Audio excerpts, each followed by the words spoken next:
Hello friends, welcome to sarees food corner. நாம் இன்றைக்கி இந்த மழைக்கு ஏற்ற மாதிரி நல்ல சுட சுட சூப்பரான மிளகு ரசம் எப்படி பண்ணுறதான் பார்க்க போகிறோம். நல்ல கோல்டு காஃபெல்லாம் இருக்கிறவங்களுக்கு சூடான இந்த மிளகு ரசத்தோடு சுட சுட சாதம் வச்சு சாப்பிடும்போது நல்ல ஒரு ரிலீஃபாக இருக்கும். கண்டிப்பாக ட்ரை பண்ணி பாருங்கள். இந்த ரெசிபியை பார்க்குறதுக்கு முன்னாடி எங்கள் சேனலை இது வரைக்கும் சப்ஸ்கிரைப் பண்ணாதவங்க சப்ஸ்கிரைப் பண்ணிக்கோங்க. பக்கத்தில் இருக்கிற பெல் ஐக்கானும் ப்ரெஸ் பண்ணிக்கோங்க. வாங்க இப்போ வீடியோக்குள்ளே போகலாம். இதுக்கு நான் ஒரு நெல்லிக்காய் சைஸ் அளவுக்கு புளி எடுத்துக்கிறேன். புளி எடுத்து இது முழுகிற அளவுக்கு தண்ணி ஊற்றி ஒரு 10 நிமிஷம் ஊற வச்சிடலாம். இது அப்படியே இருக்கட்டும். இப்போ ஒரு மிக்சர் ஜார் எடுத்துக்கலாம். அதில் நாம் 1.5 டீஸ்பூன் அளவுக்கு மிளகு சேர்த்துக்கலாம். மிளகு 1.5 டீஸ்பூன், 1 டீஸ்பூன் அளவுக்கு சீரகம் சேர்த்துக்கலாம். 1/4 டீஸ்பூனுக்கும் கம்மியாக வெந்தயம் சேர்த்துக்கலாம். ஒரு 1/2 டீஸ்பூன் தனியா சேர்த்துக்கலாம். சேர்த்துட்டு இது நல்ல ஒரு கொருன்னு அரைச்சிக்கலாம். ரொம்ப மைய அரைக்காமல் கொருன்னு அரைச்சிங்கன்னா தான் ரசம் உங்களுக்கு ரொம்ப நல்லாயிருக்கும். இந்த அளவுக்கு இருக்கட்டும். ரசப்பொடி ரெடி பண்ணியாச்சு. இது அப்படியே இருக்கட்டும். ஒரு 10 பல்லு பூண்டு தோல் உரித்து வச்சுருக்கேன். இதை நல்லா தட்டி சேர்த்துக்கலாம்.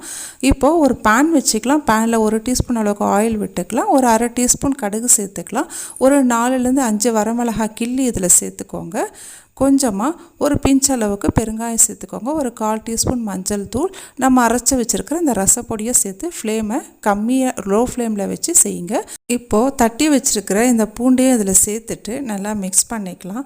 மிக்ஸ் பண்ணிவிட்டு ஒரு தக்காளியை பொடியாக கட் பண்ணி சேர்த்துக்கலாம். தக்காளி நல்லா பழுத்த தக்காளியாக பார்த்து எடுத்துக்கோங்க. அப்போ தான் ரசம் நல்லா டேஸ்ட்டாக இருக்கும். நாம் சேர்த்துருக்கிற ரசப்பொடி பேனில் ஒட்டுற மாதிரி இருந்தால் 1 டேபிள் ஸ்பூன் அளவுக்கு தண்ணி சேர்த்து நல்லா தக்காளியை நல்லா வதக்கிக்கோங்க. குழைய வேகிற மாதிரி பார்த்துக்கோங்க. இப்போ கொஞ்சமாக கருவேப்பிலை சேர்த்துக்கலாம். கருவேப்பிலையும் சேர்த்து தக்காளியை நல்லா வதக்கிக்கலாம்.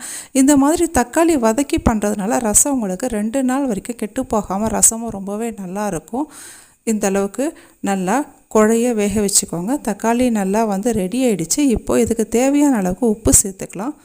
ரசத்துக்கு தேவையான அளவுக்கு உப்பு சேர்த்துட்டு நல்லா மிக்ஸ் பண்ணி விட்டுக்கோங்க. மிக்ஸ் பண்ணிவிட்டு நாம் எடுத்த அந்த புளியிலேருந்து புளி கரைச்சல் எடுத்து வச்சுருக்கேன்.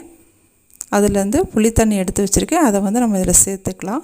சேர்த்துட்டு எந்த பாத்திரத்தில் நீங்கள் ரசம் வைக்கிறதுக்காக இன்க்ரீடியன்ட்ஸ் எல்லாம் நீங்கள் எடுத்தீங்களோ அந்த அளவுக்கு தண்ணி அட்ஜஸ்ட் பண்ணி தண்ணி சேர்த்துக்கோங்க. சேர்த்துட்டு நல்லா மிக்ஸ் பண்ணி விட்டுட்டு இந்த மாதிரி நல்லா நுர கட்டி பொங்குற அளவுக்கு வரும்பொழுது கொஞ்சமாக கொத்தமல்லி இலைகளை சேர்த்துக்கலாம். இப்போ ஓரத்துலலாம் நல்லா கொதிக்க ஆரம்பிச்சிடுச்சு. நல்லா நடுவில் கொதி வரும்போது தான் நம்ம ஸ்டவ் ஆஃப் பண்ணணும். நார்மலாக ரசம் ரொம்ப கொதிக்க வைக்கக்கூடாது. இந்த நடுவில் இந்த அளவுக்கு கொதி வரணும். நடுவில் நல்லா இப்போ தான் கொதி வர ஆரம்பிச்சிருக்கு பாருங்கள். ரொம்ப நேரம் கொதிக்க விடாமல் நடுவில் இந்த அளவுக்கு கொதி வந்த உடனேயே நம்ம ஸ்டவ் ஆஃப் பண்ணிட்டணும். அவ்வளோதான், நல்லா ரெடி ஆகிடுச்சு. ஸ்டவ் ஆஃப் பண்ணிவிட்டேன். இப்போது ஒரு பாத்திரத்தில் நம்ம மாற்றிக்கலாம். நல்லா கமன்னு நல்லா வாசனையாக இருக்கிற ரசம் டேஸ்ட்டும் ரொம்பவே சூப்பராக இருக்கும். கண்டிப்பாக நீங்கள் இந்த கிளைமேட்டுக்கு அடிக்கடிக்கு இந்த மாதிரி ரசம் செஞ்சு சாப்பிட்டு பாருங்கள். ரொம்பவே நல்லாயிருக்கும். செஞ்சு பார்த்துட்டு எப்படி இருக்குன்னு உங்களோட ஃபீட்பேக்கை எனக்கு கமெண்ட்டில் ஷேர் பண்ணுங்கள். கருவேப்பிலை கொத்தமல்லி ஃப்ளேவர் உங்களுக்கு ரொம்ப பிடிக்கும்னா ரசம் இறக்குனதுக்கப்புறமா கொஞ்சமாக சேர்த்துக்கோங்க. இந்த வீடியோ உங்களுக்கு பிடிச்சிருந்தா எங்கள் சேனலை மறக்காமல் லைக் பண்ணுங்கள். இதே மாதிரி வேறு ஒரு வீடியோவில் பார்க்குறேன். நன்றி, வணக்கம்.